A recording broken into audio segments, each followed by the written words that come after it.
What is good, everyone? Sticks here. Today we're talking about SpongeBob SquarePants Titans of the Tide on PS5 and trying to answer the question a lot of you are literally typing in the search right now. Is Titans of the Tide actually good? Is it worth it on PS5? Is it better than Cosmic Shake? But quick disclosure up front, THQ Nordic and Lurkit did send me an early review code for the game. They do not get to see this video before it goes live, and they do not tell me what to say. You know the deal by now. Opinions are my own. Now for some context. I am not just some random guy who picked this up for content.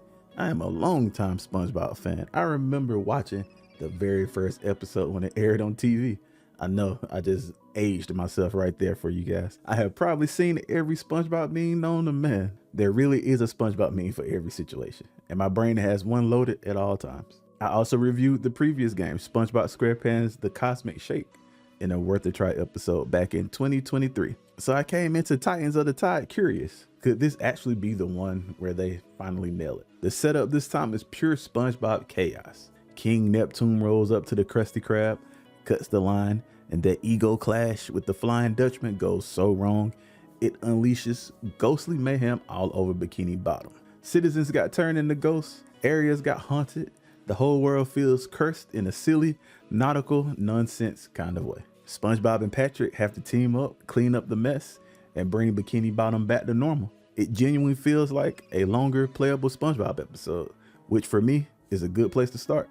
Going in, my expectations were pretty reasonable. I thought it would be a decent, family-friendly platformer that I would play for a few hours, get some footage, and move on. What surprised me is how comfortable and confident this game feels. First, Titans of the Tide is visually the best SpongeBob game so far. On PS5, the colors pop, the lighting is clean, and the ghostly effects give everything a fun twist. It looks like how your brain remembers the show, not how the old licensed games used to look. Second, the moment-to-moment gameplay is better than I expected. Movement is tight. SpongeBob and Patrick both feel responsive. Jumps land how you want them to. Attacks connect cleanly. There is a rhythm to the way you move through the areas that keep me more engaged than I thought a licensed platformer would. And the biggest surprise for me is that it genuinely feels like a SpongeBob episode stretched out into a game. The tone, the writing, the way characters bounce off each other, the sheer amount of ghost-related nonsense. If you grew up on SpongeBob, you're going to recognize a lot of that energy immediately. If you are watching this and you are a SpongeBob kid like me, let me know in the comments, what was the first SpongeBob moment you remember? First episode, first meme, first quote you spammed? I'm curious how far back some of y'all go. The core loop in Titans of the Tide is pretty simple, but it works. You drop into a haunted or ghost-touched area in Bikini Bottom. You swap between SpongeBob and Patrick to solve platforming and combat situations. You smack ghosts, you clear corruption, and you complete objectives to push the story forward. Along the way, you pick up collectibles and optional tasks that lean into the humor and the world. The game is not super long. If you mainline the story and do not obsess over every side thing, you are looking at something like 4 to 6 hours. If you go for more collectibles and side content, you can push closer to 8 to 10. So if you are searching how long is Titans of the Tide, the answer is not massive, but also not a 2-hour throwaway. It sits in that sweet spot where you can finish it in a weekend and feel done. The loop is not trying to be deep or replayable in a roguelike sense. It is trying to be an enjoyable SpongeBob adventure you can actually finish, and on that front, it delivers. Now let's dig a little deeper into how the game actually works under the hood. The big mechanical hook is the dual character system. You control both SpongeBob and Patrick and swap between them on the fly. SpongeBob is your more standard platform character. Good movement, solid attacks, nice generalist kit. Patrick brings the fun stuff. He gets a grappling ability, so you can latch onto specific points and fling yourself around. A burrowing move that lets him dive underground and pop up elsewhere. A lot of platforming setups are built around this dynamic. Maybe you use SpongeBob to handle some precise jumps and then switch to Patrick to grapple across a gap or burrow past an obstacle. It's not super complicated, but it breaks up the flow in a good way. If you like the structure of Cosmic Shake, this is going to feel familiar, but more refined. And that is kind of the theme here. I said this in a previous draft of the script, and I still believe it. Cosmic Shake had potential, but Titans of the Tide feels like they finally nailed the formula. Movement is tighter, animations are cleaner, Level design feels more creative and confident. It genuinely feels like Purple Lamp took the feedback from the last game and built a stronger version of it.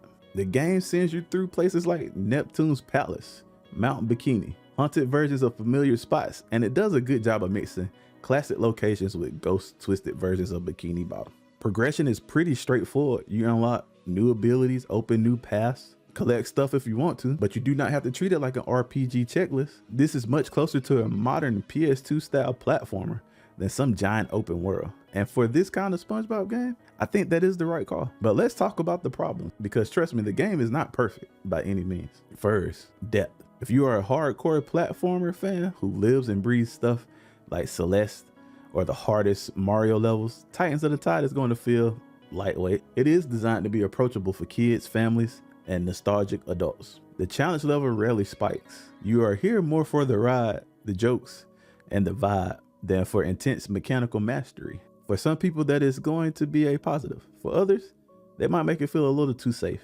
Second, there is some repetition in the mission structure. You do see certain objective types show up a few times: go here, clear ghosts, escort this, race that. It never got to the point where I wanted to put the controller down, but you can feel the loop repeat. If you are sensitive to that kind of repetition, just know going in that the variety is more in the environments and the jokes than in the raw mission design.